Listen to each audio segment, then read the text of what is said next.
Welcome to Crisis in Perception, where we examine the systems shaping our world one book at a time. Today, we're diving deep into a theory of political science, that is. Well, it's so brutally cynical, it really forces you to question almost everything you thought you knew about why leaders do what they do. It's a total inversion of how we normally think about politics. It really is. We are undertaking a deep dive into a book that argues that the systems we live under, they aren't driven by high-minded ideals or ideology or even, the national interest. But by cold, calculating individual self-interest. Exactly. We are talking about The Dictator's Handbook by Bueno de Mesquita and Alastair Smith.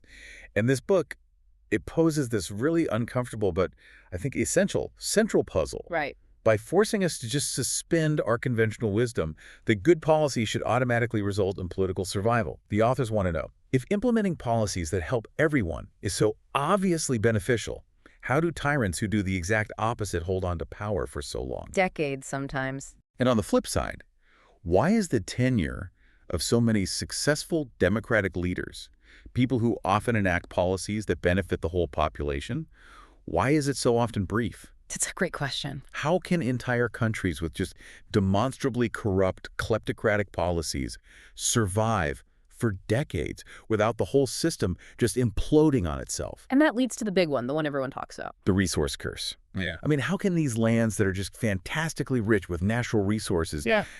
Oil in Nigeria, minerals in Angola, how can they simultaneously have populations that are just absolutely stricken with poverty? The usual answer is, oh, it's corruption, it's incompetence. But the book says that's looking at it completely backwards. Exactly. Those outcomes aren't failures of the system. They are the logical, intended products of that system working perfectly.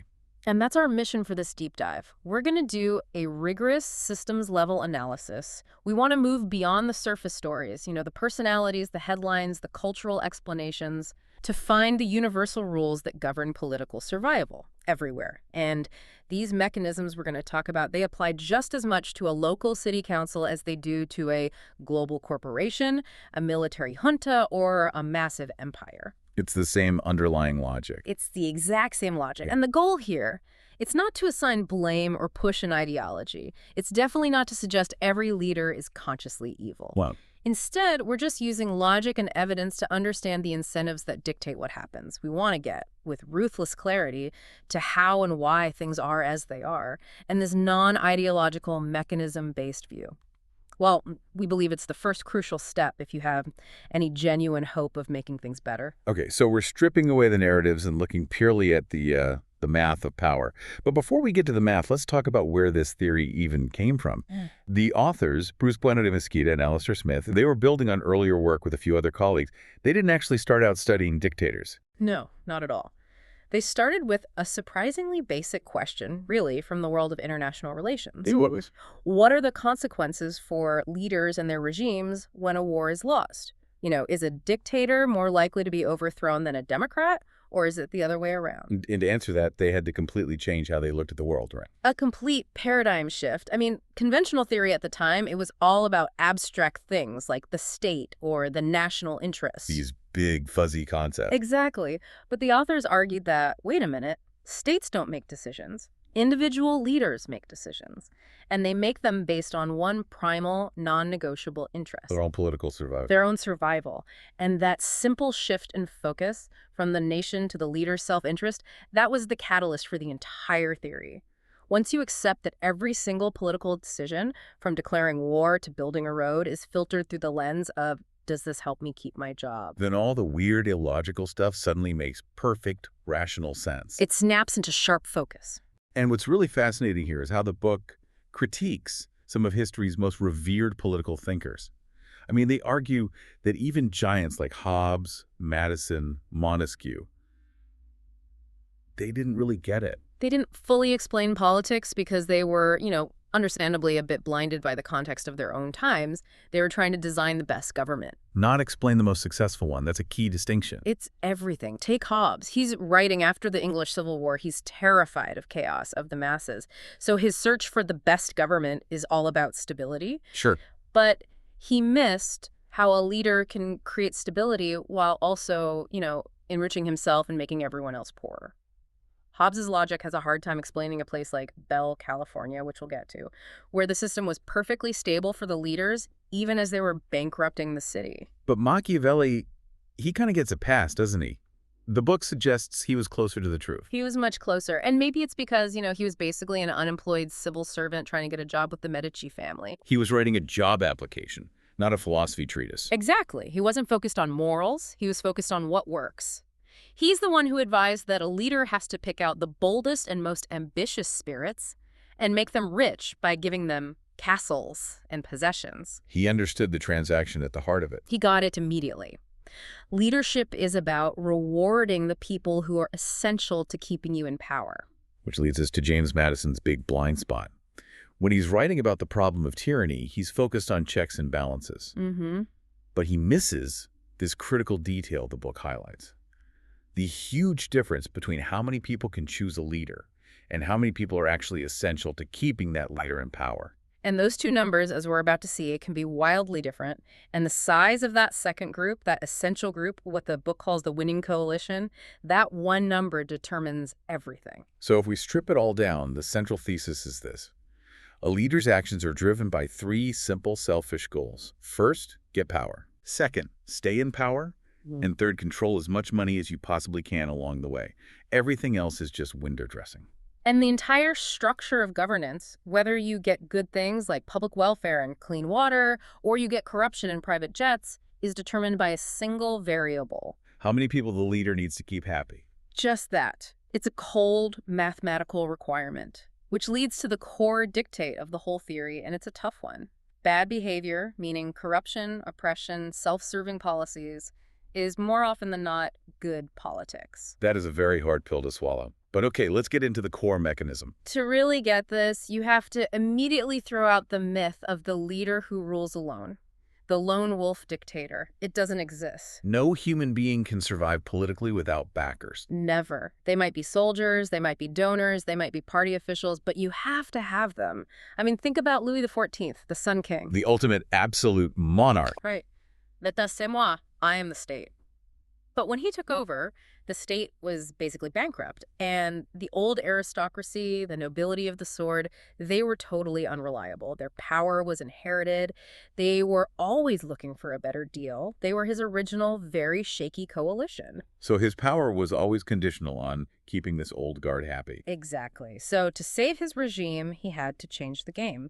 He had to shrink his reliance on that old established group, and he did it by creating a new group of powerful people. The noblesse de robe. The nobility of the robe, administrators, judges, people who earned their titles and wealth through professional appointments, not by birthright. So they owed him everything. They owed him everything. By elevating these newcomers and creating a professional army open to commoners, he centralized his authority. He replaced the unreliable old guard with a new set of loyalists. His absolute power wasn't divine right. It was a transaction with this new, tightly controlled circle. So the lesson is, no leader ever stands alone. All that changes is how many people you have to pay off. That's the only thing that varies. Okay, so once we accept that every leader needs a coalition, we need to define the whole political playing field. And this brings us to the three political dimensions that shape every leader's world. Right, and this applies whether you're running a city or a country. First up, you have the nominal selectorate. The book calls them the interchangeables. This is basically everyone who legally has a say. So in the U.S., it's every eligible voter. In a corporation, it's every single shareholder. Even in the old Soviet Union, it was every adult citizen, right? Yeah. Even if their only choice was yes or no. Exactly. The key is that they have a tiny bit of power, a toe in the door, but because the group is so huge, their individual leverage is basically zero. They're interchangeable. Okay, then the second group is the real selectorate, the influentials. This is the group that actually chooses the leader. So in China, it's the voting members of the Communist Party. In Saudi Arabia, it's the senior members of the royal family. They have real leverage. They're the kingmakers. They are the kingmakers. But the most important group, the one that dictates everything, is the third one, the winning coalition, the essentials. And this is the critical subset of the influentials whose support you absolutely need to stay in office once you get there. That's your survival crew. If you lose them, you're out. And this is what Madison missed, Yeah. right? In the U.S. presidency, the nominal selectorate is what, over 250 million people? Mm-hmm. The influentials who actually vote might be 150 million. Mm-hmm. But the essentials, the winning coalition, are the minimum number of voters in just the right swing states to win the Electoral College.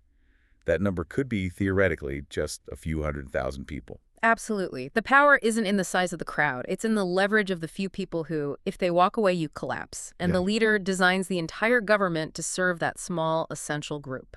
And the size of that winning coalition, that one number, dictates the entire architecture of the government, especially when it comes to money.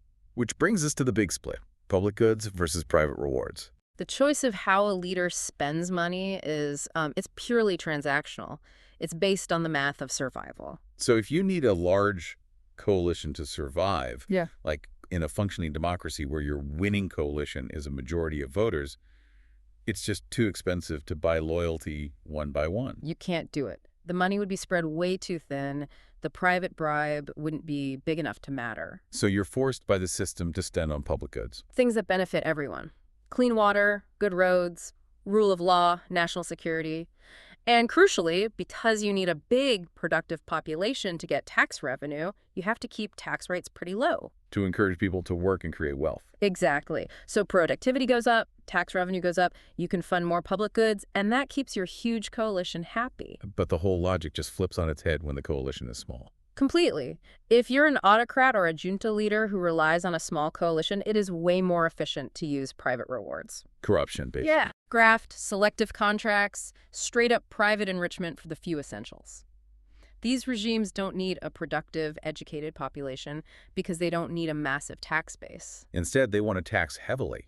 They extract wealth from the poor, disenfranchised interchangeables. And they funnel it directly through murky channels to their essentials. The leader gets to look generous to his key backers, and the general population has zero leverage. This makes the case of Bell, California, just a terrifying but perfect example. I mean, this was a small city in the U.S., nominally a democracy, where the leaders basically created an autocracy's reward system, all within the law. How did they actually do it? It was all about institutional design. The city leaders, led by this guy Robert Rizzo, they needed to shrink their essential coalition, and they did it by converting Bell into something called a charter city. Which required a special election. A special election that almost nobody pays attention to. It passed with fewer than 400 voters. And that one move effectively gave the city council a mandate to operate outside of normal state rules. So that was the key political move. Use a legal loophole and voter apathy to make your essential coalition tiny. Precisely. It moved all the big decisions about salaries and budgets behind closed doors. Now, Bell had about 9,400 registered voters. To win a council seat, you only needed about 473 votes. That's just 5% of the electorate. So that's your winning coalition, a handful of people. And with a coalition that tiny, paying them off was easy. Rizzo and the council members gave themselves astronomical salaries. Rizzo was making almost $800,000 a year. More than the President of the United States. Far more. And the high property taxes on the general population, the interchangeables, paid for it all. But for the essentials on the council, those huge private rewards more than made up for the high taxes they also had to pay. The system worked perfectly for them. Until journalists, not the voters, exposed it. Wow. It's just a stunning example of the mechanism in a microcosm, and this logic that the smaller your loyalty base, the worse your public policy. It boils down to 5 explicit rules for rulers. Let's walk through them. The first one is the most fundamental. Rule 1. Keep your winning coalition as small as possible. We just saw it in Bell. The fewer people you have to pay, the less you spend on loyalty, and the more money is left over for you. It's just financial efficiency for the leader. And the second rule is the counterpoint to that, right? Rule 2. Keep the nominal selectorate as large as possible. Yes, and this sounds so counterintuitive. Why would a tyrant want millions of people who could, in theory, vote? Right. Because it creates a huge pool of potential replacements. This huge supply of substitutes keeps your current essentials on their toes. It keeps them obedient and stops them from demanding too much. You can always say, I can replace you in a second. Exactly. Lenin understood this perfectly. He introduced universal suffrage in Russia. The elections were a total sham for the public, but that huge selectorate meant any Communist Party member who got out of line could be easily replaced by a loyalist from the masses. It was a tool of internal control. Okay, then we get to the money. Rule 3. Control the flow of revenue. It's always better for a ruler to decide who eats than to have a bigger economic pie that benefits everyone. This is why autocrats love revenue from things like natural resources. Because you can control the tap. You control the oil, you control the diamonds, you control loyalty. A dictator would much rather have a small, easily managed stream of resource money than a huge, complicated tax base that requires, empowering the population to be productive. Rule 4. Pay your essentials just enough to keep them loyal. And the incumbent has a huge advantage here. A massive advantage. A challenger can only promise future rewards. The incumbent can deliver them and has a track record of doing so. So you just have to offer your essentials a more reliable stream of future cash than any rival can credibly promise. Loyalty isn't just about today's payment, it's about the guarantee of tomorrow's. Okay, wait. Rule 5 is the one that really reframes history for me. Yeah. Rule 5, don't take money from your coalition to spend on the people. We're taught that leaders who help the masses are heroes. But this book argues it's a politically suicidal miscalculation. Are they really saying that Julius Caesar fell not because of ambition, but because of a bad cash flow decision? That's essentially the argument. He failed to see his power base for what it was, a coalition that needed constant financial servicing. He brought in massive reforms to help the common people, debt relief, land grants. Things we see as heroic. Right. But those reforms directly attacked the wealth and income of the Roman aristocracy, his essentials in the Senate. They didn't care about the poor. They cared about their own bank accounts. Exactly. Caesar's policies were a direct threat to their income stream. By taking money from his essentials to fund public goods, he broke the cardinal rule of political finance, and he was assassinated by the very people who realized their private welfare was no longer his top priority. You can't be a hero to the masses if you've lost the people who hold the knives. That is such a cold but clear reframing. And the book uses a modern analogy with the mafia, right? Yes, with the mob boss Big Paul Castellano. He took over the Gambino crime family, but he was more interested in white-collar crime, in legitimate businesses that enriched him and his immediate family. So he was neglecting the traditional rackets. He neglected the loan sharking, the illegal gambling, the messy stuff that funded his captains who were his essential coalition. He was trying to be a CEO, but he was starving his board of directors. Perfectly put. He effectively cut off their private rewards. And his captains, seeing their reliable income stream drying up, found a common interest in replacing him. He was assassinated by a rival who understood Rule 5 perfectly.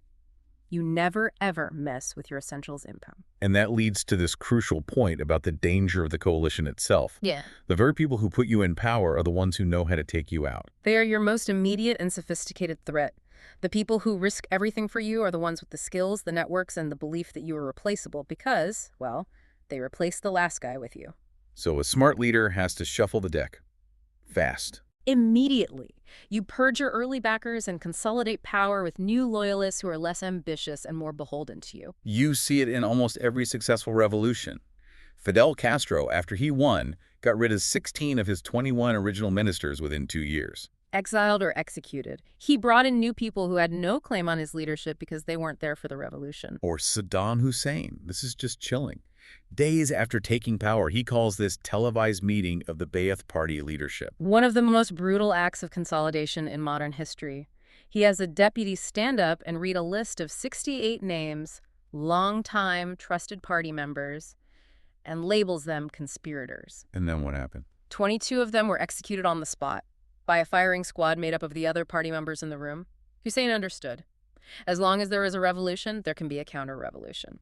He purged his own team, and in doing so, bound the survivors to him not just by loyalty, but by shared guilt. And the key, the authors stress, is silence. You must never let the coalition know who might be next. That is the cautionary tale of Ahmed Ben Bella, the president of Algeria. In 1965, he just foolishly announced there was going to be a big government reshuffle, but he didn't say who was getting fired. So everyone in his cabinet, all his generals, suddenly thinks, it could be me. Exactly. Since no one knew who was safe, they all instantly had a common interest in getting rid of him before he could get rid of them. He created collective insecurity, and it gave his rival the perfect opening for a coup. He literally talked his way out of power. Incredible.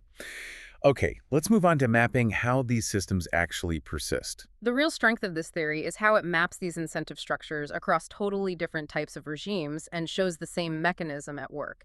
We can see it in governments, but also in places you wouldn't expect. Like we saw with Bell, California. The financial architecture there was a perfect democratic disguise for autocratic logic. They used a technicality, the charter city status, to basically eliminate the need for a large electorate. The corruption, like Rizzo's huge salary, wasn't an accident. It was the necessary payment to keep the tiny council loyal. So institutional design can be manipulated to shrink the winning coalition, even in a democracy. And that transforms the system from one based on public goods to one based on private enrichment. And this logic, it maps perfectly onto corporate governance, which we almost never look at through a political lens. Right. Most big public companies have millions of shareholders, the interchangeable nominal selectorate. But the real power is with a tiny essential coalition, maybe 10 to 15 senior managers and board members. The book uses the example of Carly Fiorina at Hewlett-Packard, which was a huge corporate battle at the time. When she took over, the board was her small coalition. And Fiorina, like any good student of Rule 1, knew she had to shrink and shuffle that coalition to get more control. She cut the board by almost 30% in 2 years. It was a brutal corporate purge, just like Castro's cabinet shuffles. But what's interesting there is that the big fight over the Compaq merger showed the limits of that power. It was a fight over the payment system. Explain that. Well, many of the board members, especially the old guard, were huge shareholders.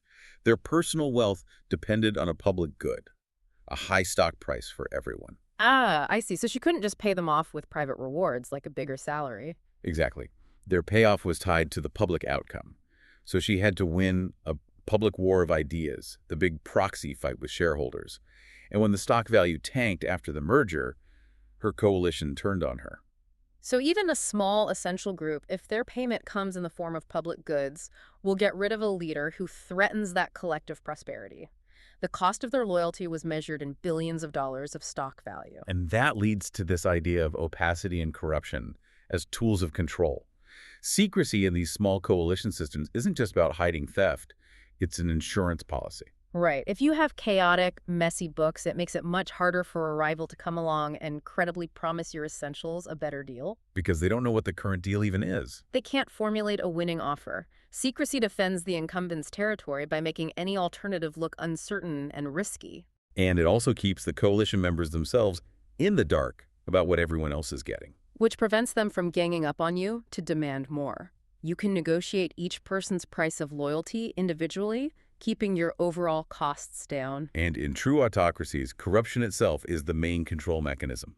In places like Russia, police or local officials are paid really low official salaries. But they're given a free pass to be corrupt, to skim from the local economy. Which makes them doubly loyal. First, they're grateful for the extra income. And second, they live under the constant threat of prosecution if their loyalty ever wavers. The state can pull that lever anytime it wants. We saw that with Mikhail Khodorkovsky in Russia or Hong Guangyu in China. They were fabulously wealthy, but they were prosecuted for corruption crimes that were common in their world, only when they were seen as disloyal. Their corruption was fine until it became politically inconvenient. Then you have the opposite case, like Alexei Dmovsky, the police major who blew the whistle on the corruption. He wasn't prosecuted for being corrupt. He was prosecuted for being disloyal, he was imprisoned, and they even passed new laws to target critics. The message is brutal and clear. Loyalty is rewarded with impunity. Disloyalty is met with swift public punishment to terrify everyone else. This all connects back to the resource curse.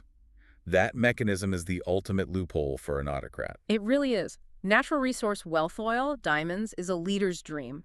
It generates huge, easily controlled revenue without needing a large, productive population. If your economy is based on manufacturing, you have to empower your people with education, property rights, rule of law, so they can create wealth for you to tax. You're forced to create public goods. But oil just flows out of the ground. It requires very little local labor and zero political freedom. This external fire hose of cash lets autocrats keep their people poor, ignorant, and unorganized. They never have to empower the population, which minimizes the threat of revolt. And the data on this is just staggering. If you look at economic growth from 1970 to 1990, the resource-rich countries systematically underperform. Places like Kuwait and Liberia are at the bottom, with negative growth. Then look at Nigeria. It took in something like $350 billion in oil revenue over 30 years. A colossal amount of money. And in that same period, per capita income fell and the poverty rate nearly doubled, from 36% to almost 70%. The money was there, but the system was designed to ensure it only empowered the small, essential coalition of military and political elites.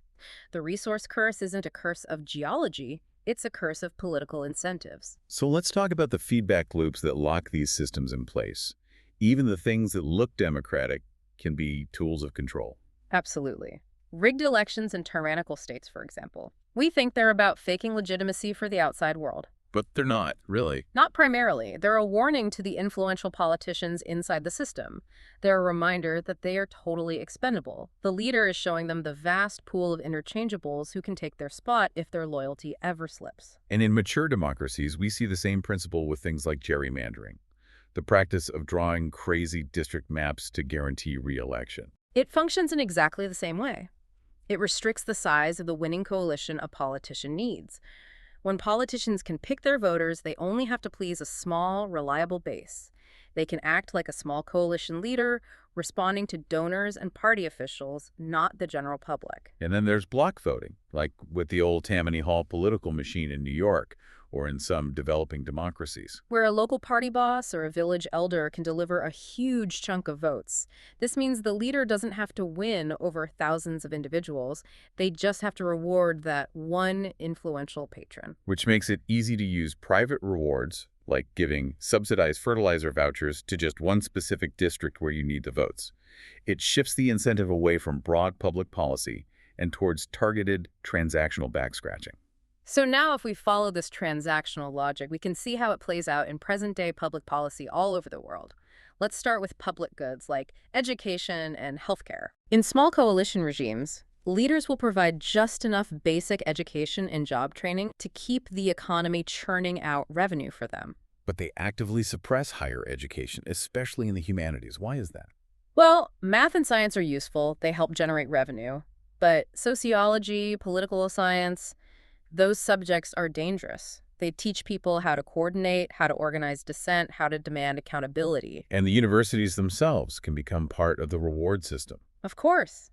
You get privileged access for the children of the party elites. It's another way to guarantee loyalty from the next generation of essentials. The logic applied to health is even more chilling.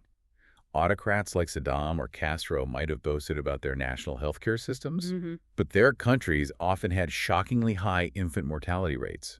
And the book argues this isn't an accident. It's a political calculation. It's a brutal piece of logic. Babies and the elderly, they are not currently productive members of the workforce. They don't generate the tax revenue you need to pay your essentials. So every dollar spent saving an infant is a dollar that can't be diverted to a general's bank account. It's a zero-sum political game.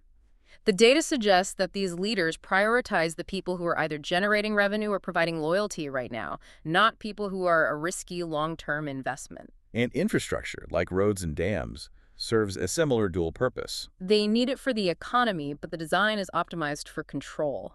Roads are often built straight and fast. For a quick escape route for the leader. Exactly. But they intentionally don't build a dense interconnected network because that would help rebellions spread quickly and allow regional power centers to rise up. Fewer highly controlled roads make it easier to isolate and crush uprisings. And the crazy high cost of these projects? That's a feature, not a bug. It's the whole point. Massive infrastructure projects are massive opportunities for graft. That's how you pay off your essentials who control the construction contracts. The road is built for their enrichment first, and the public good a distant second. Okay, let's turn to foreign aid. The theory's take on this is really controversial. It says aid isn't primarily about alleviating poverty. It's a transaction. It's given to make the constituents in the donor state better off. The leader of the donor country is using aid money to buy things his own large coalition back home wants. Like what? Cheap oil, trade deals, security alliances. For example, the U.S. gave tons of aid to the brutal autocrat Sergeant Doe in Liberia. Why?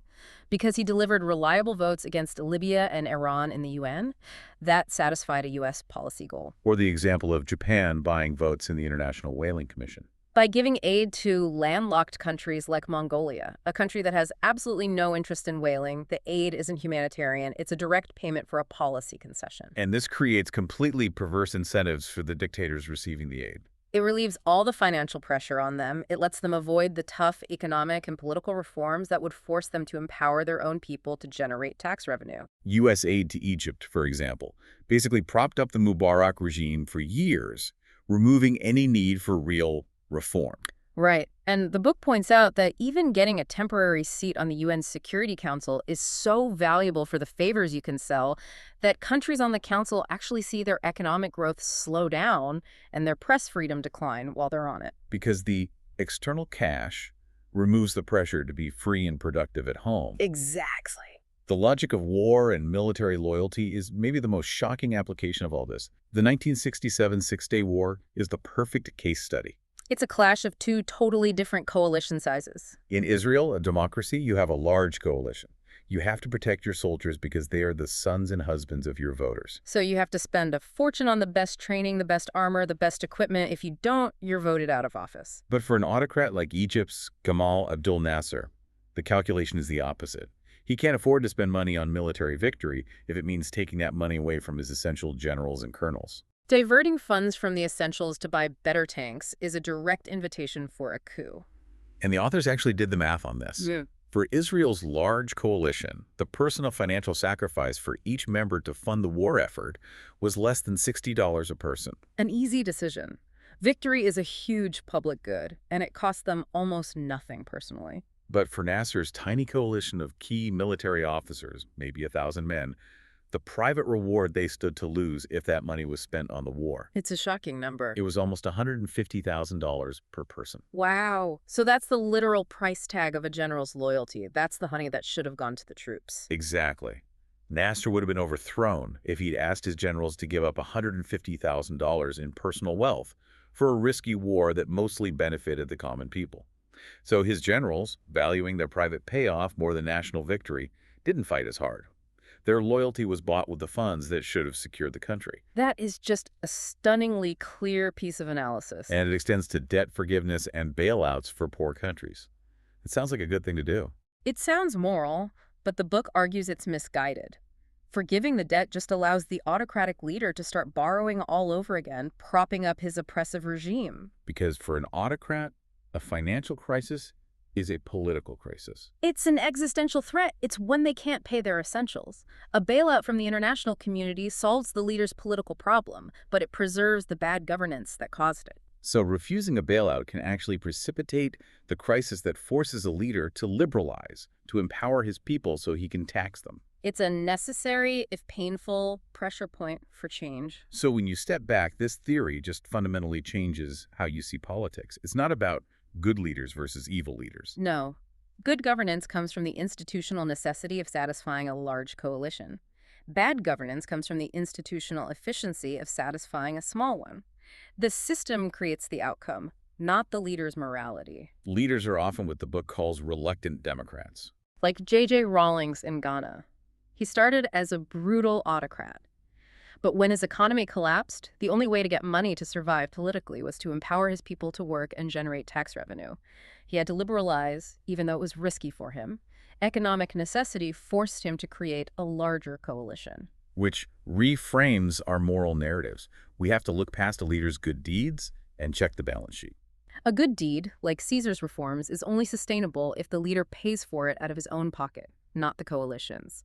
If the coalition loses money, the leader loses his head. Even charity can be complicated through this lens. The example of tourists painting schools in Kenya. It feels good to the donor, but it can actually be harmful by taking jobs away from local painters who need the work. The act is more about the donor's self-perception than the recipient's long-term economic health. And this brings us to the power that's hidden inside what look like neutral, democratic processes. A lot of institutions and democracies actually work to restrict the winning coalition size, just like in an autocracy. The Electoral College is a perfect example. It lets politicians win with a much smaller coalition than a popular vote would require. You win the right states, not the most people. which reduces accountability to the broad population. Or look at the structure of the International Olympic Committee. You only need 58 votes to win a bid, A tiny winning coalition. which leads directly to corruption, because it's cheap to bribe or influence that small a number of essential voters. Reform, the theory argues, isn't about changing hearts and minds. It's about institutional changes that expand the winning coalition size. Okay, so to wrap this all up, Ultimately, the Dictator's Handbook gives us this ruthlessly clear lens on power. It's transactional, it's mathematical, and it's completely non-ideological. Leaders succeed by paying for loyalty, and whether those payments are private bribes or public goods is determined by just one thing. the required size of their winning coalition. That's it. And that framework explains the baffling stability of places like Mugabe's Zimbabwe. The country is collapsing, but he stays in power because he keeps paying the army his essentials. So corrupt, abusive, opaque behavior isn't a bug in the system, it's a feature. It's rewarded with political longevity because it's the most efficient way to control your essentials. And the path to real reform, then, isn't about begging dictators to be nice.